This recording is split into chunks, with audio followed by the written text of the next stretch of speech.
Hora H do Agro, com Kellen Severo. Oferecimento Ihara. Consórcio Massey Ferguson, a partir de R$ 1.470. Acesse cnmf.com.br. Sicoob, mais que uma escolha financeira. Abra sua conta. Olá, sejam muito bem-vindos ao Hora H do Agro, um programa onde discutimos e analisamos os temas que mais importam para o agronegócio brasileiro. Tensão na fronteira com o Brasil. Estados Unidos realizam manobras militares na Guiana após Venezuela aprovar a anexação de parte do país. A gente vai analisar os riscos de uma guerra na América e os impactos para o agronegócio. Agricultores jogam esterco em prédios do governo na França. Eles são contra o que chamam de excesso de taxas e agenda verde. E mais, 6 das maiores empresas de laticínios do mundo fazem uma aliança para reduzir as emissões de metano na pecuária. Petrobras reduz o preço do diesel nas refinarias em semana em que o petróleo atingiu o menor valor em 5 meses. Você acompanha tudo isso e muito mais a partir de agora no Hora H do Agro, que já está no ar.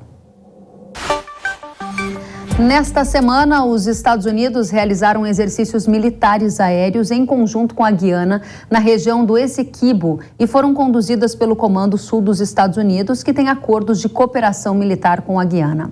Esses exercícios militares acontecem após o aumento das tensões aqui na América do Sul. A Venezuela reagiu ao exercício militar dos Estados Unidos na Guiana, a que chamou de infeliz provocação. O ministro da Defesa do país disse que é mais um passo dos americanos na direção errada e alertou que os exercícios dos militares não vão desviar a Venezuela de ações futuras para a recuperação de Essequibo. As tensões na fronteira do Brasil são consequência da decisão da Venezuela de anexar parte do país vizinho, a Guiana. O presidente venezuelano, Nicolás Maduro, realizou um plebiscito sobre a anexação de 70% da Guiana, que, segundo ele, foi aprovado por mais de 95% da população. No Twitter, Maduro fez um post do novo mapa da Venezuela com a inclusão da Guiana, que, segundo ele, será levado a todas as escolas e universidades e estabelecimentos públicos. O presidente da Guiana afirmou que vai recorrer ao Conselho de Segurança da ONU contra a reivindicação ilegal da Venezuela pelo controle do Essequibo. Ele criticou a posição de Maduro como ameaça direta à integridade territorial, à soberania e à independência da Guiana. Nós preparamos uma tela com o mapa desses países para que você veja que o Brasil faz fronteira tanto com a Venezuela, tanto com a Guiana. Esta área sinalizada é o local em que a Venezuela está demandando para si. A região é rica em petróleo, minérios e pedras preciosas e está sob o controle da Guiana desde que o país se tornou independente em 1966. Agora, Roraima, estado brasileiro, é considerado uma das últimas fronteiras agrícolas do Brasil, local onde a produção agro pode se expandir. O estado do norte tem uma produção de grãos estimada de 574 mil toneladas na safra 23-24, de acordo com a Conab. E nessa tela, para quem nos acompanha pela TV, há regiões de soja, sinalizada em verde, onde ocorre essa produção. Além de soja, também tem destaque as áreas de milho, vejam só. No mapa fica claro onde é que tem áreas de milho na produção em Roraima, sinalizados em verde claro também, e avançamos para as áreas de arroz, outra cultura também presente no estado, sinalizando em verde claro neste mapa do Departamento de Agricultura dos Estados Unidos. A gente está aqui destacando essa região que está ali na fronteira entre Venezuela e Guiana. A gente vai entender qual é o risco de uma guerra entre Venezuela e Guiana e os impactos para o agro do Brasil e para a região norte, especialmente Roraima, que a gente acabou de mostrar para vocês aqui. Vamos receber os nossos convidados. Silvio Cassione, diretor da Eurasia Group. Seja muito bem-vindo ao Hora H do Agro, Silvio. Muito obrigado. Prazer estar aqui. Obrigada pela presença e recebemos também Aloísio Nascimento da Silva, que é secretário de Atração de Investimento do Governo de Roraima e também produtor rural no estado. Seja muito bem-vindo, Aloísio. Obrigado, Kellen. Obrigado a todos. Obrigada a vocês pela presença. E Silvio, eu começo contigo perguntando qual é o risco de uma guerra entre Venezuela e Guiana, bem aqui na fronteira do Brasil. Pois é. O risco de uma guerra de grandes proporções parece pequeno.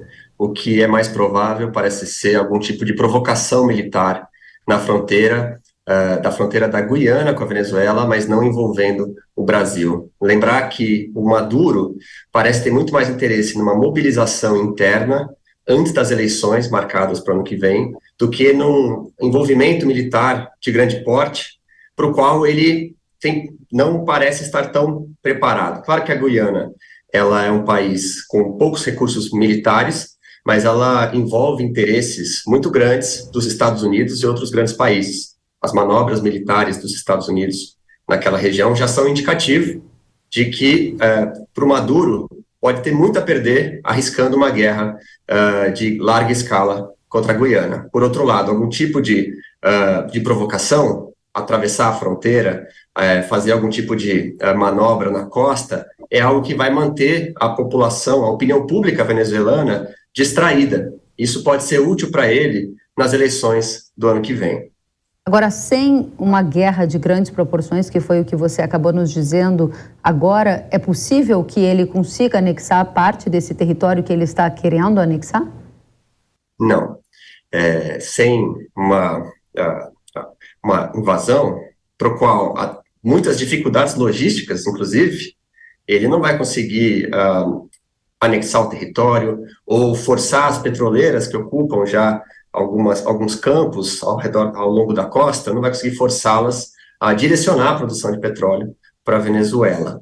Esse tema, ele já vem sendo tratado há muitas décadas nos tribunais internacionais.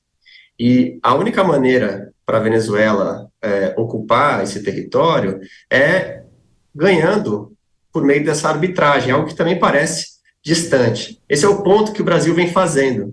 O Brasil e outros países da região vêm comunicando ao governo da Venezuela que não seja feita nenhum tipo de ação militar, que esse tema seja tratado exclusivamente por meio da diplomacia. Até porque para o Brasil, cujas fronteiras foram definidas, na maior parte, por arbitragem, inclusive a fronteira com a Guiana, não existe nenhum interesse de reabrir esse assunto pela via militar. Muito bem, obrigada, Silvia. Aloísio, você vive em Roraima, é produtor rural e secretário de governo. Qual é a sua visão sobre o risco de uma guerra na sua região e qual é a situação hoje? Está tudo muito normal ou já tem movimentações militares por aí? Bom, todos acabam ficando tensos, efetivamente, né? Existe movimentação militar, sim, da parte do nosso exército. O Silvio mencionou, não há possibilidade alguma de uma invasão sem o auxílio do território brasileiro. Então, basicamente, por isso que a gente fala que não tem uma invasão, porque o Brasil até então, apesar de que não for tão firme, mas ele está falando que não tem que ir para o lado da diplomacia mesmo.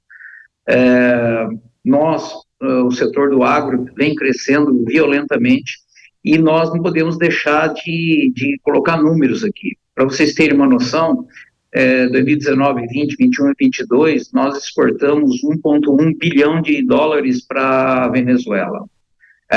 Todas as exportações, dos quais 744 milhões foi para a Venezuela. Óleo de soja, açúcar, farinhas e vários outros subprodutos. Nem todos produzidos aqui, mas Roraima tem esse benefício, então a gente não pode jogar fora. Em contrapartida, a gente tinha uma exportação muito pequena para a Guiana. Esses últimos 4 anos de referência que eu fiz foram 32 milhões de dólares, mas este ano aconteceu já o inverso. A Venezuela já está comprando menos, o ano de 2023, até agora, até novembro, ela comprou 331 milhões de dólares, e em contrapartida, a Guiana cresceu para 30 e poucos milhões de dólares só esse ano, mais do que os últimos 4 anos. nós estamos preocupados porque uma grande alternativa nossa, logística, é através dos portos que a Guiana vem implantando. Então, nós estamos de Boa Vista, capital de Roraima, até a Georgetown, em torno de 680 quilômetros, dos quais a parte que não está asfaltada, que é dentro do território deles, está sendo feito o asfalto por eles, e essa região do Essequibo, ela é toda ligada a nós, né? E, então, para nós é muito importante que não ocorra guerra alguma, e muito pelo contrário, a gente quer que cada um siga a sua maneira que estão trabalhando, o povo é que decide entre eles, mas só que será muito ruim para todos, principalmente para o Brasil, porque nós, o agro, o setor primário aqui, vem sendo uma alternativa, vem crescendo muito rápido, através de atitudes que foram pautadas desde a primeira gestão, que eu faço parte, basicamente há 5 anos, do governo Antônio Denário, em cima de solidez e principalmente para nós diminuirmos a nossa, a parte de garantia de alimentos, não só para nós, como para o norte do Brasil todo e também o excedente exportar, né? Muito bem, agora continuando com você, Aloysio, você fala, e o Silvio também, e todos nós, né, não há interesse, a gente quer a manutenção da paz aqui no nosso continente, mas a gente vê a Venezuela interessada sim na anexação dessa região e um dos caminhos seria o caminho militar.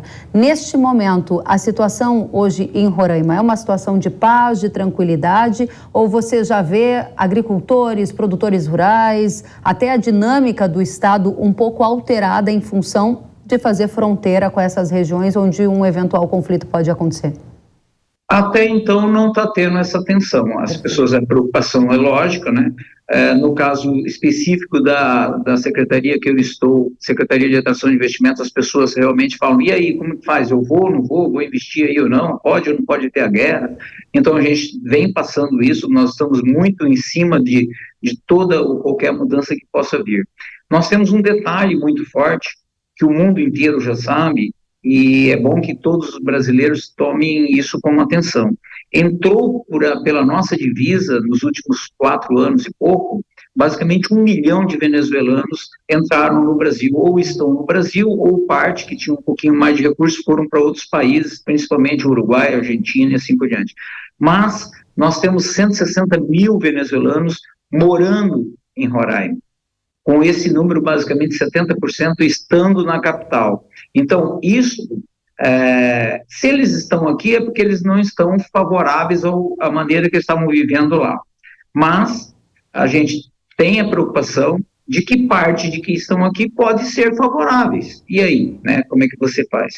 Então, você pode, do dia para a noite, você ter uma quantidade de pessoas aqui favorável a isso. Então, nós estamos, e a parte de inteligência, inclusive do Exército, a BIM, estão trabalhando muito forte e a gente tem essa preocupação. Mas os próprios venezuelanos que estão aqui, que a gente tem muita assistência da parte do governo do Estado para eles não querem isso, inclusive eles querem que efetivamente a Venezuela mude para que eles possam retornar e assim por diante. Muito obrigada pelos esclarecimentos. Silvio, eu volto com você, e você já disse da sua percepção de que não haveria espaço para uma guerra de grandes proporções. A minha pergunta é, a Venezuela ela pode enfrentar problemas logísticos em função da selva, da região, para fazer uma ofensiva militar, e você acredita piamente de que a gente vai ter uma resolução diplomática para essa situação? Não são só problemas logísticos, são também problemas econômicos, né? Ao entrar em conflito com a Guiana, a Venezuela perderia as recentes medidas que foram adotadas pelos Estados Unidos de alívio das sanções. São medidas que foram colocadas, oferecidas pelo governo americano, com a promessa de eleições livres no ano que vem. E uma das condições é não haver nenhum tipo de agressão militar à Guiana. Maduro, ele, ao realizar o referendo, fez um teste de apoio. Essa parece ter sido a grande intenção, era mobilizar os eleitores da Venezuela depois das primárias da oposição. A oposição realizou primárias, mostrou uma grande capacidade de mobilização, e para o Maduro era importante fazer o seu teste para saber se ele pode, de fato, se arriscar em eleições livres no ano que vem. Tá? Mas falta um ano para essas eleições. E nesse período, é importante para o governo da Venezuela, para o regime do Maduro, manter acesso a essas vendas de petróleo, a esses recursos que eles têm à disposição com o alívio das sanções. Colocar isso a perder com provocações em relação à Guiana, sem falar nas dificuldades logísticas e materiais que envolvem uma empreitada desse tipo, parece improvável. Tá? Okay. Também existe o argumento de que a Guiana tem muitas reservas de petróleo, e isso poderia ser um fator a mais atraindo Maduro e Venezuela para aumentar a capacidade de produção de petróleo. Mas a Venezuela já tem reservas gigantes de petróleo, que ela tem tido dificuldades de elevar a produção. Então, por que ela iria agora entrar nesse conflito, pôr a perder o acesso aos recursos que ela consegue com o alívio das sanções, se ela nem vai poder explorar esse petróleo no curto prazo? São todos fatores que fazem crer que esse risco de conflito, ele parece mais limitado, parece mais algo voltado para mobilização interna, mais um teatro interno do que, de fato, uma guerra. Como que essa situação termina na sua avaliação? Porque a gente observa uma guerra na Europa, uma guerra no Oriente Médio, agora tem esses movimentos aqui, Silvio, por parte de Maduro, e há uma preocupação porque está na fronteira do Brasil. Ao mesmo tempo, a gente tem uma expectativa de que a paz continue a reinar. Qual é a solução de mais curto prazo para essa situação que a gente está vendo? Bom, no curto prazo, a gente pode ver algum tipo de provocação a mais, né? A tendência parece ser de algum tipo de escalada, né? Só não uma guerra total, mas algum tipo de ação na fronteira, alguma demonstração de que os venezuelanos querem fazer valer o resultado do referendo. Isso está, de fato, na mesa. E a resposta a uma provocação provavelmente vai ser proporcional à gravidade dessa provocação.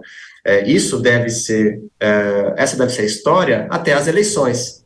E com as eleições no ano que vem, a dúvida se serão livres ou não, qual o grau de interferência que o Maduro vai precisar aplicar para garantir a vitória, isso é o que vai determinar o resultado na sequência, né? A relação da Venezuela com os Estados Unidos, com o Brasil, com a Guiana, em função da autonomia dessas eleições. Agora, a região do Essequibo, essa questão, ela já tem mais de 100 anos, e ela só vai ser resolvida de fato com uma decisão definitiva dos tribunais internacionais. Muito bem, obrigada, Silvia. Luiz, eu volto com você. Como que a situação logística em Roraima seria afetada? A Venezuela teria que usar estradas de Roraima? E quais as regiões de produção agrícola que são mais sensíveis a essas tensões que a gente está falando aqui? Bom, eu parto do princípio que eles não poderão passar aqui, mas são duas rodovias federais, a BR-174 e a BR-401. Então, num raio de 0 a 100 quilômetros, na média, você tem produção de soja, milho e arroz. O arroz está colado na divisa com a Guiana, conforme os próprios mapas que você expôs aí. A soja um pouco menos, mas tem bastante. Então, como o nosso fluxo de entrada de insumos, principalmente fertilizantes e calcário, nós não usamos isso daí. Então, basicamente, a gente não importa nada deles. A preocupação é diminuir a exportação para a Venezuela, que aí sim a balança comercial do Brasil parece que não, mas é 1 bilhão e pouco, então, queira ou não queira, é significativo. Nós, Kelly, e inclusive parabéns, Silvio, eu acho que a sua análise está perfeita, inclusive a parte do teatro. Acredito eu que o que vai acontecer é esquentar isso pelos próximos, manter em banho-maria e esquentar efetivamente em junho do ano que vem, aonde ele pode perceber de que realmente ele possa perder, se ele colocar uma livre, e aí, estando em estado de guerra, estado de sítio, que é o que a gente usa aqui no Brasil, ele poderia simplesmente prorrogar o mandato na caneta, né? Então, para a gente é muito ruim. Para a gente é muito importante do agro que as decisões do Brasil sejam muito firmes para que o Estado não sofra, principalmente nós, o Estado brasileiro, e principalmente nós, Roraima, porque daí, consequentemente, tudo abala, né? Então, o custo de matéria-prima começa a se falar, o petróleo pode se alterar, e é complicado. E amanhã depois, quem nos garante que ele pode chegar e falar assim, eu também quero um pedaço de Roraima, porque não sei o quê. Importantíssimo. E as arbitragens que houveram, Kelly, são mais de 100 anos, a AIO já determinando, houve uma última arbitragem, que inclusive foi a Itália que fez a arbitragem, já determinou esse local, então está mais do que referendado, né? Eu acredito que está mais pelo lado dele fazer essas análises, se ele ganha ou não ganha, se ele for direto, né? Agora o agro, como nós colhemos em outubro a nossa safra, e para a próxima safra, basicamente, ela está encaminhada, negócios andando, ou basicamente todos feitos, e como nós temos uma indústria do Grupo Falavinha que já está esmagando soja aqui, nós estamos mais fortes do que caso fosse no passado, mas a preocupação existe e a determinação do governo trandenário é para que a gente fique muito atento para que ninguém sofra, principalmente o pequeno produtor da agricultura familiar, que a gente está cuidando e cuidando muito. Né? Muito bem, Luiz, obrigada por trazer essas atualizações de quem vive essa realidade aí na prática, né? Silvio, você diz pra gente que posição vai ser a posição do Brasil. A Luísio disse, esperamos uma posição firme, uma posição forte. Essa posição virá? Qual será o envolvimento do Brasil nessa situação? O Brasil fez uma declaração conjunta nessa semana com o Mercosul, teve a cúpula do Mercosul no Rio de Janeiro, onde exortou a Venezuela a manter as ações, a solução dessa questão somente pela paz e diplomacia. Algumas reuniões também já foram feitas entre os governos enviados, emissários do Brasil, Celso Amorim, o principal deles, que foi à Venezuela para mandar essa mensagem para o governo Maduro, e o presidente Lula se encontrando com o presidente da Guiana, pessoalmente, para também demonstrar o apoio do Brasil, a importância para o Brasil e para toda a região de uma solução pacífica. Do ponto de vista prático, o que o Brasil está cuidando, está se concentrando o máximo possível é na defesa da sua fronteira, na garantia de que da fronteira para trás não aconteça nada, ninguém ouse entrar. E esse recado está sendo transmitido com muita força para os venezuelanos.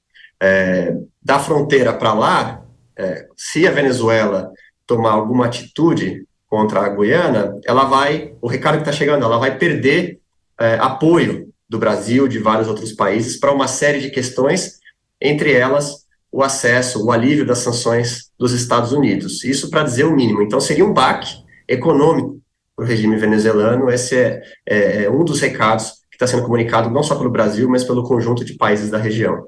Muito bem. O Aloysio colocava aqui uma preocupação interessante. Quem garante que o próximo passo de Maduro e Venezuela, se depois de Guiana, não pode ser também avançar em direção ao Brasil? Isso é algo que te ocorre com grande preocupação, pouca preocupação no momento, Silvio? Como é a sua análise? Várias pessoas, várias autoridades em Brasília com quem a gente conversou, disseram que a hipótese disso ocorrer é zero, que não há qualquer hipótese de uma ameaça real à fronteira brasileira, que essa fronteira vai ser defendida com todas as forças e que ninguém crê que seja do interesse da Venezuela pôr isso em questão. Então, é realmente um cenário com o qual não se trabalha hoje. É claro que alguns esforços de reforço militar estão sendo feitos, deslocamento de pessoas, de homens, de recursos, de blindados, mas muito disso, ou tudo isso, na verdade, já era planejado para o futuro e está sendo só antecipado, e com muito mais uma preocupação de segurança em geral, a questão migratória, a defesa das fronteiras nos problemas de tráfico, de contrabando, problemas comuns a toda a fronteira brasileira, do que uma resposta, um recado que precisa ser dado para os venezuelanos. Esse recado, o Brasil entende que os venezuelanos já sabem e já entenderam. Ok. Aloysio, sua principal preocupação no momento como morador de Roraima, como membro do governo e como um produtor rural? Olha, a preocupação nossa é como brasileiro. Acho que todos os brasileiros têm que ter essa preocupação. O Brasil está passando por um momento de dificuldade, o mundo todo vem passando, pós-pandemia, então nós temos que reagir sempre pensando em cuidar dos brasileiros. Nós, especialmente, estamos fazendo um trabalho muito forte, porque somos amazônidas. Então, nós somos basicamente 40 milhões de brasileiros que estamos aqui nessa faixa riquíssima, que inclusive não comentei, mas vocês devem saber, principalmente o Ciro deve saber, nós também temos 2 blocos de petróleo, casualmente aonde Boa Vista e a região do Bonfim, que segue para a Guiana, nós temos blocos determinados, isso o mundo inteiro sabe. Então, se você tem risco para uma pessoa que ele chega no limite dele, que ele quer permanecer da maneira que for, pode ser feito qualquer coisa. Também acho que é muito difícil, porque o peso do Brasil a nível de América do Sul e até o mundo, a 9ª potência do mundo, não vai se brincar à toa. Então, Kelly e Silvio, eu fico muito feliz da gente poder participar, e você, Kelly, abrir esse canal, sempre a gente vai estar à disposição, mas vamos deixar bem claro para o brasileiro. Eu moro no Paraná, inclusive eu sou do Paraná, estou aqui há 22 anos, eu não tenho nada a ver com isso. Todos nós temos. A gente tem que estar efetivamente preocupado, porque sofreu, se a gente perder, se o Estado perde, nós somos o menor Estado em relação à PIB do Brasil, estamos fazendo um trabalho muito forte para que a gente tenha o poder de mando efetivamente e ajudar a controlar a Amazônia e dar essa segurança alimentar e energética e assim por diante. Então, nós temos que ficar atentos. Muito bem. Sou muito grato a você, o Silvio, que fez a colaboração, e a Hora H do Agro sempre a gente vai estar disponível para vocês. Muito obrigada, nós que agradecemos a você, Aloísio, direto de Roraima. Aloísio, que é produtor rural e também secretário de Atração de Investimentos do governo de Roraima. Muito obrigada por trazer as informações que a gente precisava conhecer da região, do agro, dos investimentos que estão sendo feitos no estado e desse ambiente no momento. Silvio, eu quero aproveitar para convidar todos os demais brasileiros, principalmente do setor primário do agro, venham conhecer Roraima. É importante que vocês sintam isso aqui e tenham efetivamente um olhar diferenciado por Roraima e para a gente cuidar do Brasil. Muito obrigada. Silvio Cassione, diretor da Eurásia Group, muito obrigada pela sua presença, pelas análises. Volte sempre, você também é muito bem-vindo. Com certeza, muito obrigado. Obrigada a vocês, até a próxima. E nesta semana, produtores rurais da Bretanha, região localizada no oeste da França, realizaram diversos protestos. Imagens chamaram a atenção, como essas postadas no Twitter, ou melhor, no X, antigo Twitter, mostrando os agricultores jogando esterco em prédios públicos da França. Eles reclamam das regulamentações excessivas relacionadas ao setor agrícola. Segundo a imprensa da França, os agricultores também questionam o pagamento de taxas para a utilização de água no solo e também o uso de agroquímico nas lavouras. Outro motivo de protesto é o acordo entre Mercosul e União Europeia. Um jornal francês cita que os agricultores estão furiosos com o tratado, que poderia abrir espaço para a carne do Brasil no bloco econômico. A gente tem imagens para mostrar para vocês e a gente vai continuar nesta cobertura. Indo direto até a Europa neste momento, onde está Luca Bassani, que é correspondente internacional da Jovem Pan e traz mais informações sobre essa onda de protestos. Primeiramente, Luca, seja muito bem-vindo ao Hora H do Agro. Boa tarde a você, Kelly, e a todos que nos acompanham aqui na Hora do Agro. Luca, a primeira pergunta a você. As imagens postadas nas redes sociais chamam a atenção. Há pneus sendo jogados na estrada, esterco em prédios públicos. Os jornais relatam que os agricultores estão furiosos. Como é que está a situação?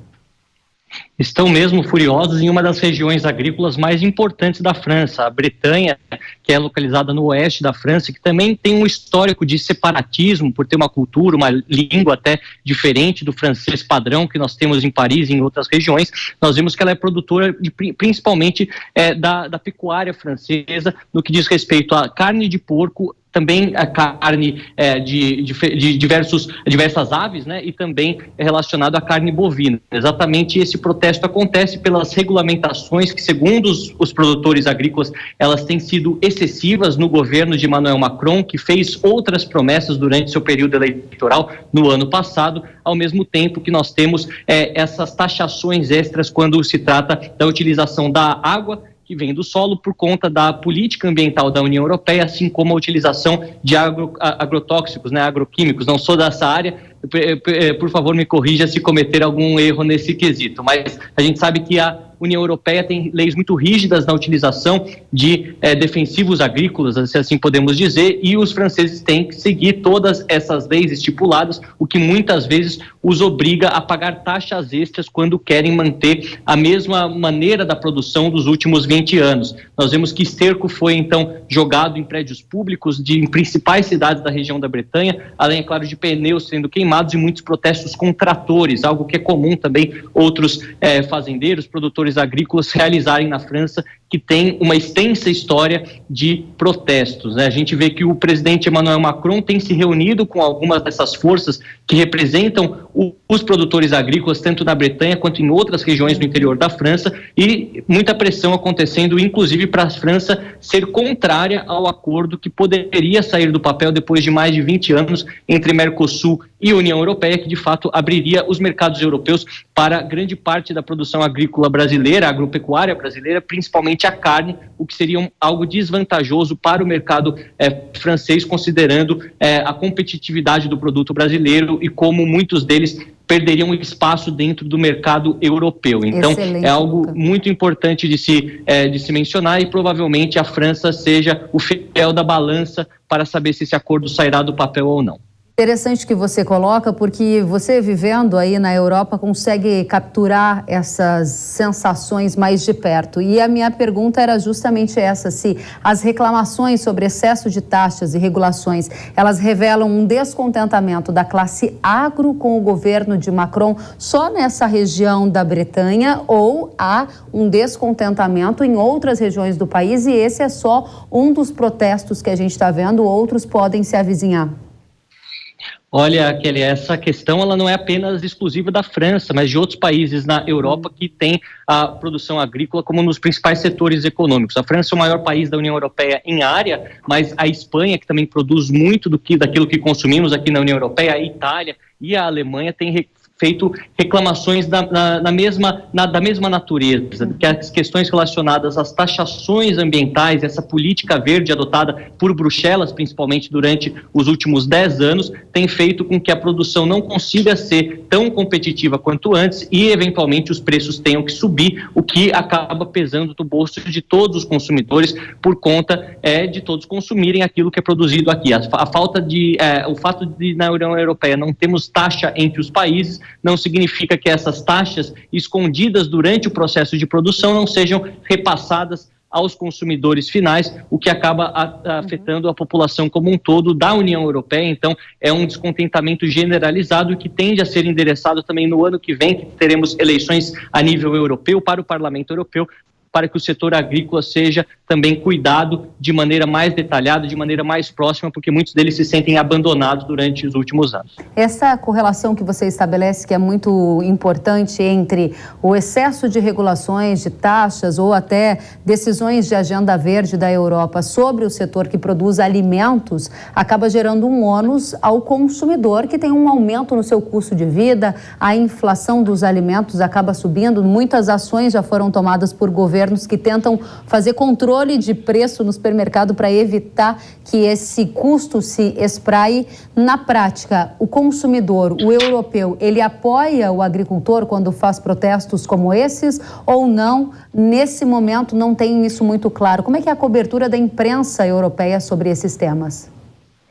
Para ser sincero, a imprensa não dá uma cobertura extensa, mas sempre que matérias relacionadas sobre isso vêm nos jornais, nas televisões, a população tende a se mostrar favorável, porque eles sabem que da extrema necessidade da produção agrícola para a sobrevivência da Europa, nesse momento, principalmente em que dois países importantes na produção agrícola estão fora do mercado europeu, pelo menos tiveram a sua participação extremamente reduzida, que é a Ucrânia e a Rússia, por conta da sua guerra. Nós sabemos que a Ucrânia produz produz muitos grãos, seja milho, seja cevada, seja também o óleo de girassol, entre tantas outros gêneros agrícolas. Então, nesse momento, esses setores internos que realizam essa produção precisam do apoio de toda essa visão do governo voltada também à regulamentação das taxas e diminuição das mesmas, uma vez que eles se sentem um pouco afogados, se assim podemos dizer, com tantas taxas novas que vêm surgindo e que podem surgir mais em alguns países que têm políticas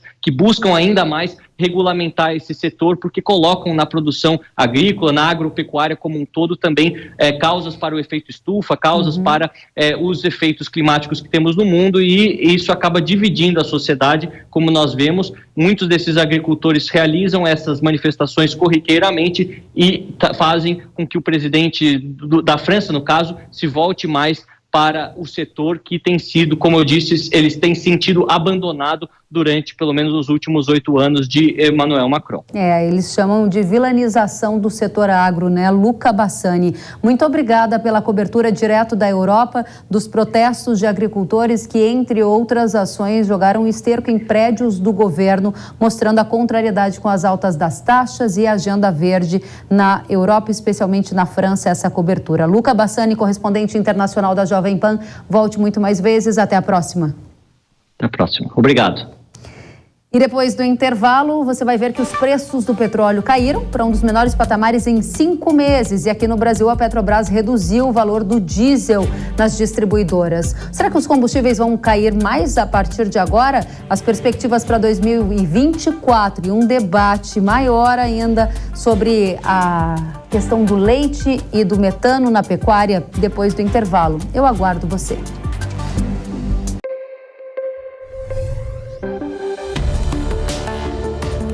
O agro, setor que movimenta a economia brasileira, gerando renda, emprego e oportunidades para toda a população.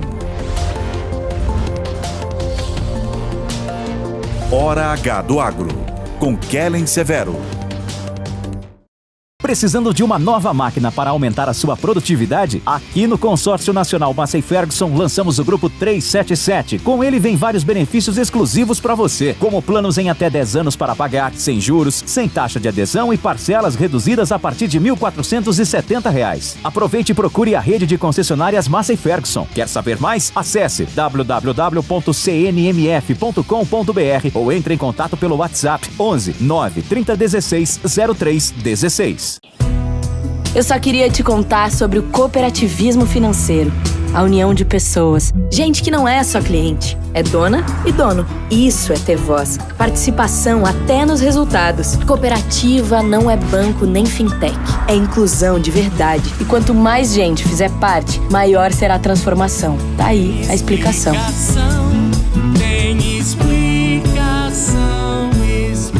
Mais que uma escolha financeira. Cicobi. Sabia que o Brasil é um dos maiores produtores de soja e milho no mundo? Esse mercado movimenta mais de 70 bilhões de dólares anualmente e tem muitas oportunidades. Com o curso de comercialização de soja e milho da NIL, você aprende a negociar preços em bolsas internacionais e proteger seu capital. O professor João Birkan tem mais de 60 anos de experiência e vai te ensinar como ganhar dinheiro no agronegócio. Garantir uma taxa melhor do dólar para daqui a 12 meses. Esse curso é ideal para você que quer trabalhar com trading de soja e milho no mercado financeiro e para você que é produtor e quer potencializar os lucros com sua safra. Ingresse no setor que mais cresce no Brasil. Acesse nilcursos.com.br e inscreva-se.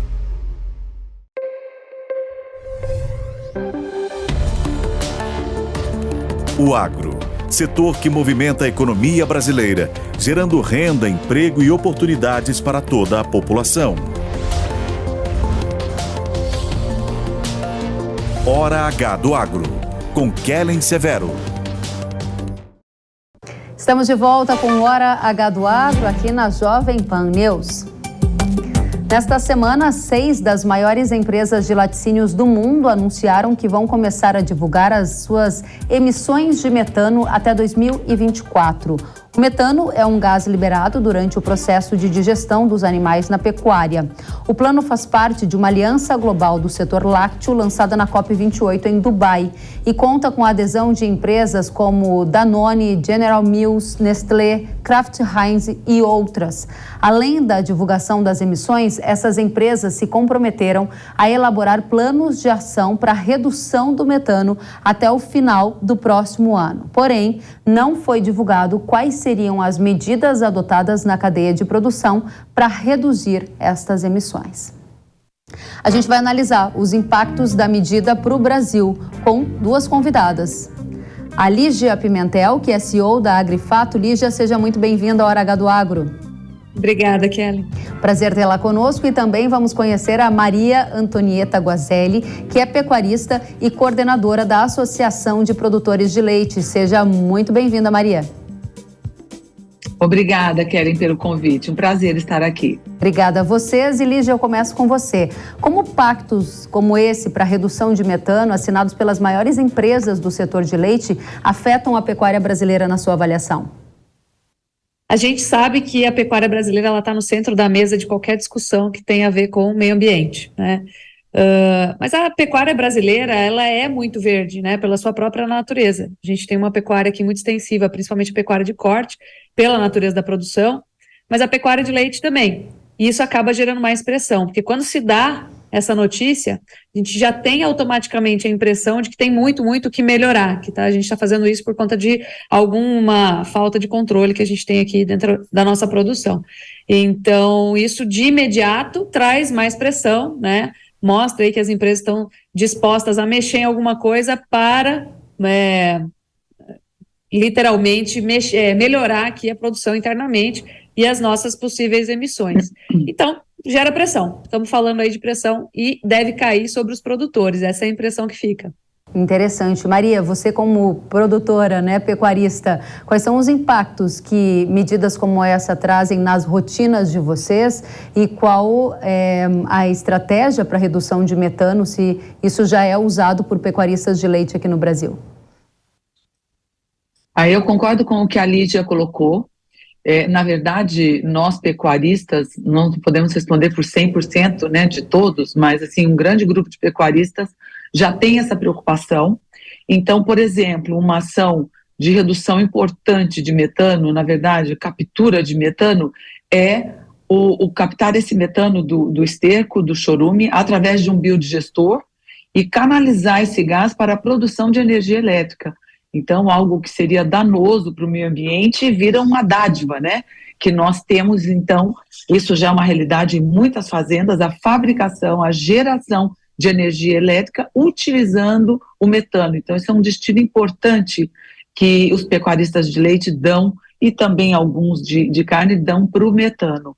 Outro ponto importante que nós temos que citar, de um modo geral no Brasil, é que as propriedades têm, no mínimo, 20% de reserva legal. Esse é um outro ponto também que a gente tem que considerar.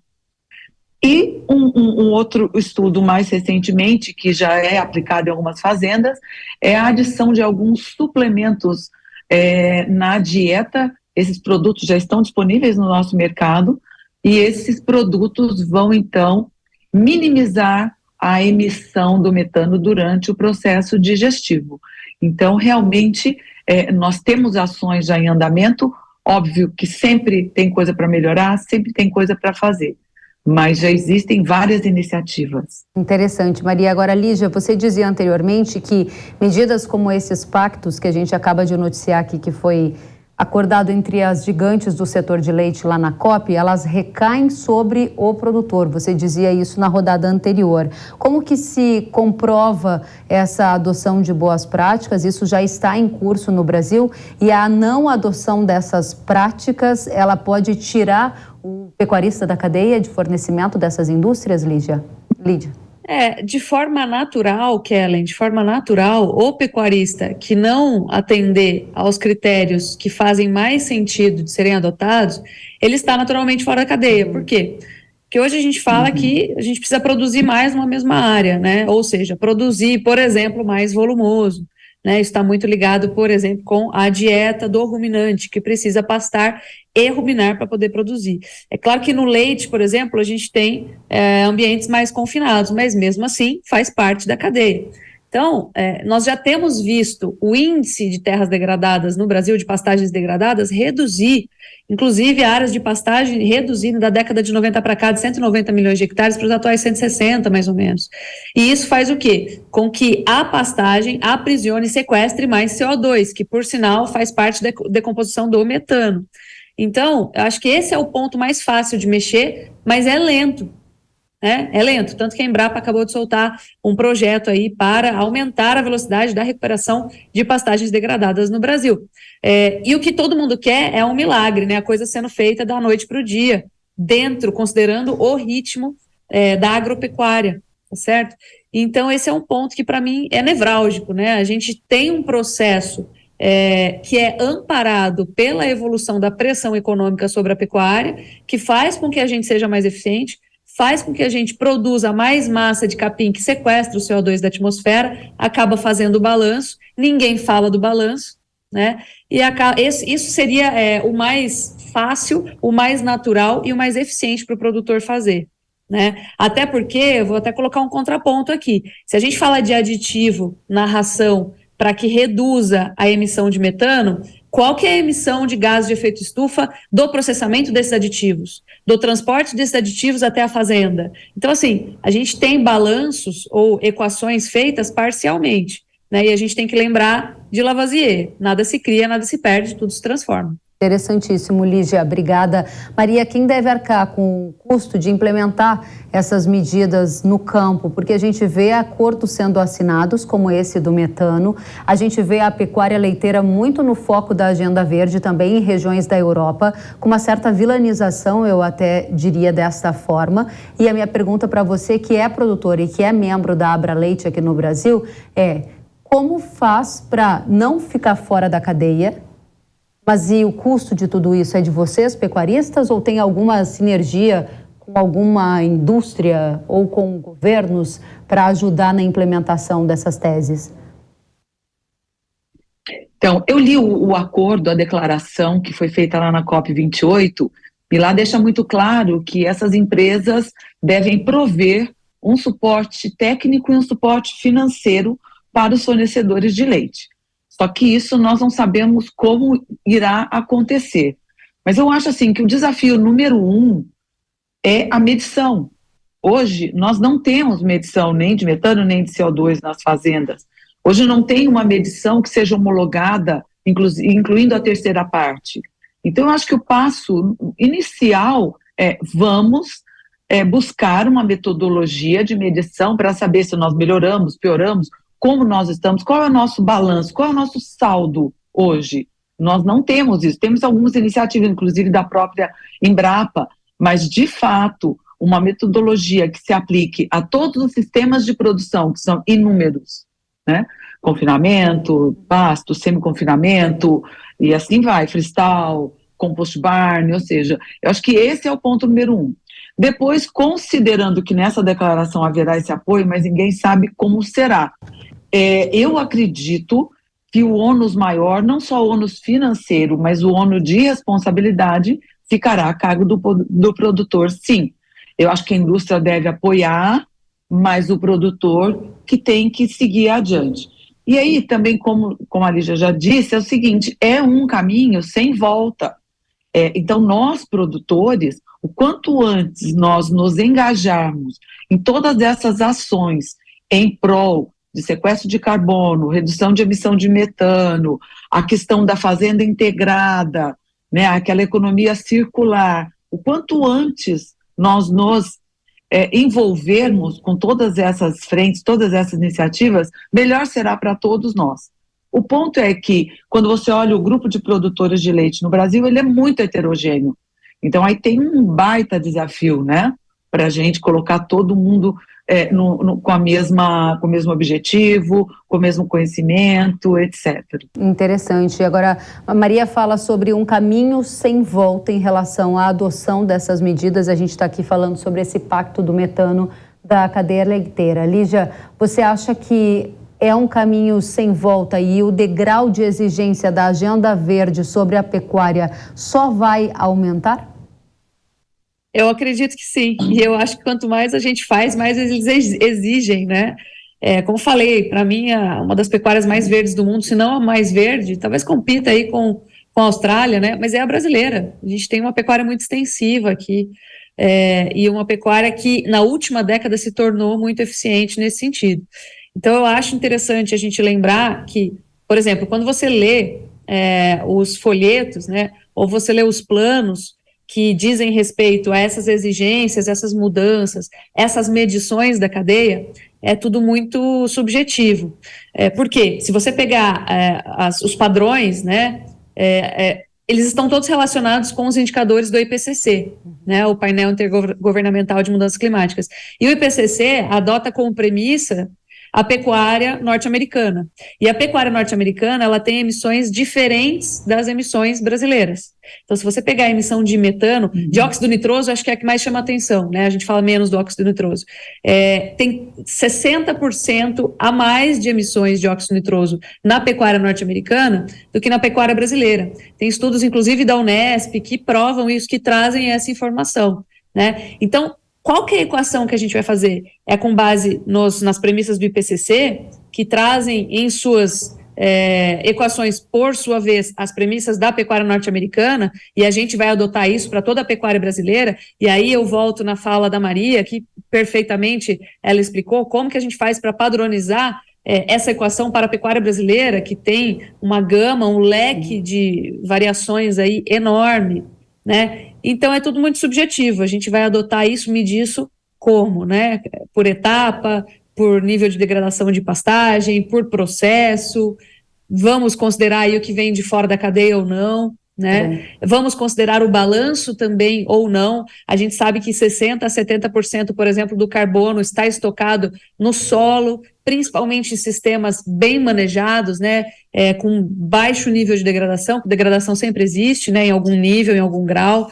Então, a gente falta, eu acho que uma base sólida dentro do que a gente vai tratar. E aí fica difícil, né, a gente imaginar o que pode ser daqui para frente. Então, a gente vai cumprir essa tarefa, tá? E a gente cumpriu essa tarefa e agora nós vamos ter que mudar essa tarefa, porque mudou a equação. Então, nós estamos falando de uma coisa aqui que é muito difícil de enxergar, porque tem uma variabilidade muito grande no sistema, principalmente se comparando o Brasil com os Estados Unidos e Brasil com o Brasil, e por aí vai. Muito bem, Lígia. Agora, Maria, para a gente entender um pouco do que você dizia na rodada anterior também, você disse que o custo recai muitas vezes sobre o próprio pecuarista, o custo da implementação dessas novas exigências. Dizia também que o acordo prevê algum tipo de colaboração entre indústria e produtor, mas hoje o setor de leite, de maneira geral, vive uma crise de preço. Quando você adiciona custos à produção, mas você não controla o preço do produto,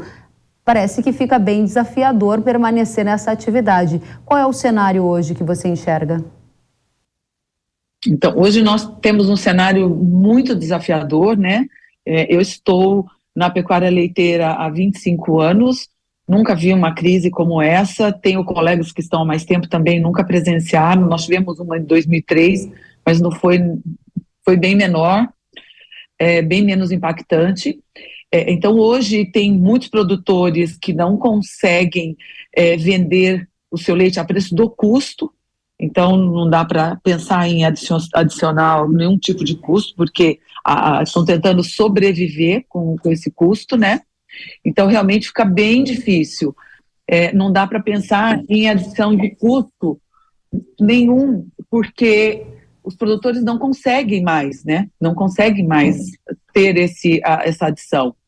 E aí, a gente tem um outro fator também, que como foi falado aqui de pastagens, mas imagina que num sistema de confinamento, nós temos a produção de volumoso e também uma enorme oportunidade de captura, né, de CO2.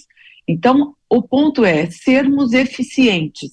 Não conseguimos adicionar custo, mas conseguimos ser mais eficientes, com certeza. Em todos os manejos da fazenda, buscar essa eficiência, né, na produção do volumoso, no manejo, a questão da saúde animal, é outro ponto também que nós temos que sempre lembrar. Então, eu acho que a eficiência tem alguns manejos que não tem adição de custo, mas tem muitos ganhos. Muito bem. Quero agradecer a vocês pelo ótimo painel e pelo esclarecimento de como essa medida contra o metano pode impactar a pecuária brasileira. Lígia Pimentel, CEO da Agrifato, obrigada, volte sempre. Obrigada, Kellen, pelo convite. Um prazer, Maria. Obrigada a você também. Maria Antonieta Guazelli, pecuarista e coordenadora da Abra Leite. Obrigada, Maria. Obrigada, Lígia. Voltem sempre. Até já. Até. E nesta semana, os preços internacionais do petróleo WTI caíram e atingiram os mais baixos patamares em 5 meses, com o barril sendo negociado ao redor de $70. Entre os motivos para o recuo estão as incertezas sobre a eficácia dos últimos cortes de produção realizados pelo OPEP, que é a Organização dos Países Exportadores de Petróleo. Além disso, a alta dos estoques de gasolina nos Estados Unidos e temores também sobre uma desaceleração de demanda pela commodity. A Petrobras anunciou nesta semana a redução do preço médio do diesel vendido às distribuidoras. O combustível vai ter recuo de 27 centavos por litro, passando a valer cerca de R$ 3,78. Segundo a petroleira, os preços de venda do diesel às distribuidoras acumulam queda de 71 centavos neste ano, ou 15,8%. O preço dos combustíveis vai cair mais? Quais são as perspectivas para 2024? A gente vai saber disso agora com Pedro Rodrigues. Pedro, que é diretor do Centro Brasileiro de Infraestrutura. Seja muito bem-vindo ao Hora H do Agro, Pedro.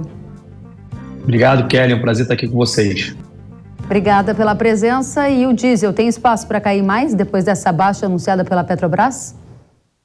Olha, Kelly, quando a Petrobras mudou sua política de preço, deixando a PPI de lado e criando essa nova política de preço, na verdade, essa política criada ela se transformou numa grande caixa preta, que tirou a previsibilidade do mercado de saber quando os preços poderiam cair ou até subir em função do mercado internacional. Então, se a gente analisar o que vinha acontecendo nas últimas semanas e meses, a Petrobras vinha com preço defasado para maior, ou seja, vendendo o diesel mais caro aqui dentro do que no mercado internacional. Essa defasagem vinha batendo aí 12%, 13% no decorrer dessas semanas que eu coloquei.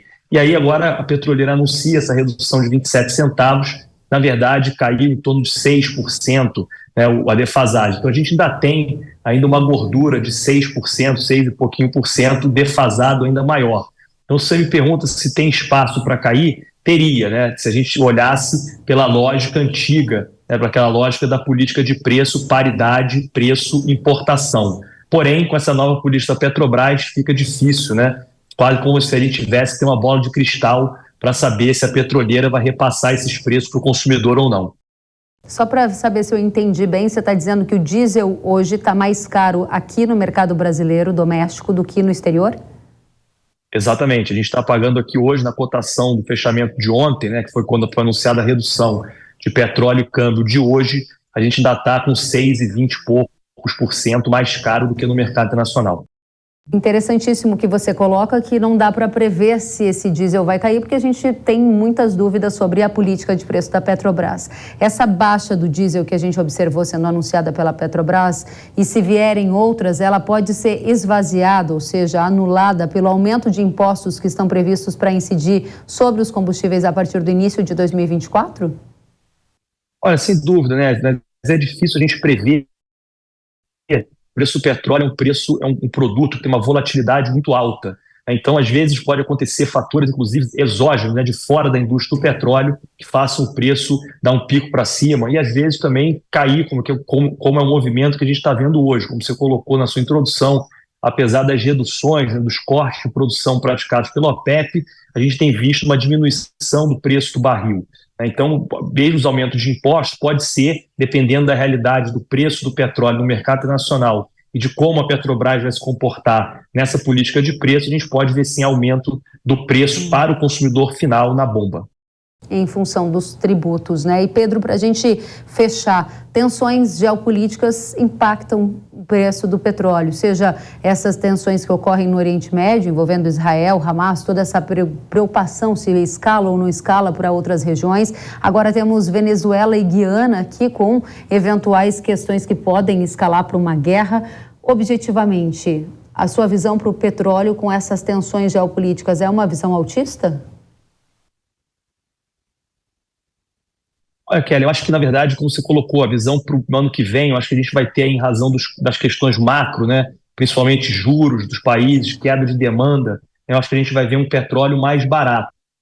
Agora, como você também colocou, existem fatores imprevisíveis, né, que a guerra, principalmente Hamas e Israel, a gente continua com um conflito entre Rússia e Ucrânia, que não acaba, apesar de estar mais arrefecido. Eu acho que nesse ponto o conflito entre Venezuela e Guiana é menor o impacto para a indústria do petróleo, apesar da Venezuela ser a maior reserva de petróleo do planeta. O fato é que, em razão de embargos, em razão da política e da situação política e econômica do país, a Venezuela é um pequeno produtor comparado à Arábia Saudita, até mesmo o Brasil. Então, acho que para a indústria do petróleo não vai fazer tanta diferença esse conflito se acabar escalando. Mas, como eu coloquei, existem zonas de tensão. O Hamas e Israel e a Rússia e a Ucrânia está falando ali de zonas do Oriente Médio, e a Rússia, que é um grande exportador de petróleo. Então, dependendo da escalada, né, desses conflitos, a gente pode ver um pico de preço para cima. Porém, né, vamos ser um pouco mais otimistas com relação a preço. Se a gente tiver nas condições normais de temperatura e pressão, acredito que no ano que vem, em função dessas questões macro, o petróleo vai ser negociado a preços mais baixos, né, do que a gente viu no ano de 2023. E aí, preço mais baixo para o petróleo, a gente tem que olhar para câmbio e tributo para formar essa tríade aí dos preços, sem contar que a gente desconhece a política da Petrobras, né? Como você disse, é uma caixa preta. E agora eu tenho um recado para você. Produtores de cana e usinas, chegou a hora de elevar a rentabilidade do canavial ao máximo. Hyper é o poderoso maturador de cana da Yara, que transforma a energia de crescimento em sacarose de maneira rápida, flexível e eficaz. Essa é a solução-chave para extrair o máximo potencial produtivo dos canaviais. Com flexibilidade de uso, o Hyper pode ser utilizado no início, no meio e fim de safra, com maior período de colheita útil. Assim, você define o melhor momento para colher, atingindo o máximo TAH. Tudo isso resulta na tão buscada produtividade, com ganhos expressivos de ATR a partir de 14 a 45 dias. Eleve a sua rentabilidade ao máximo com Hyper da Yara. Acesse yara.com.br ou aponte a câmera do seu celular para o QR Code que está aparecendo na sua tela e saiba mais sobre Hyper. O Hora H do Agro de hoje fica por aqui. Até a próxima semana. Tchau.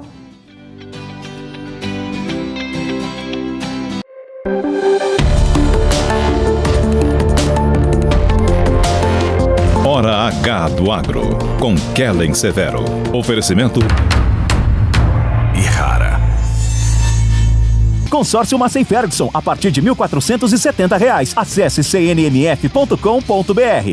Sicoob, mais que uma escolha financeira. Abra sua conta. Realização Jovem Pan News.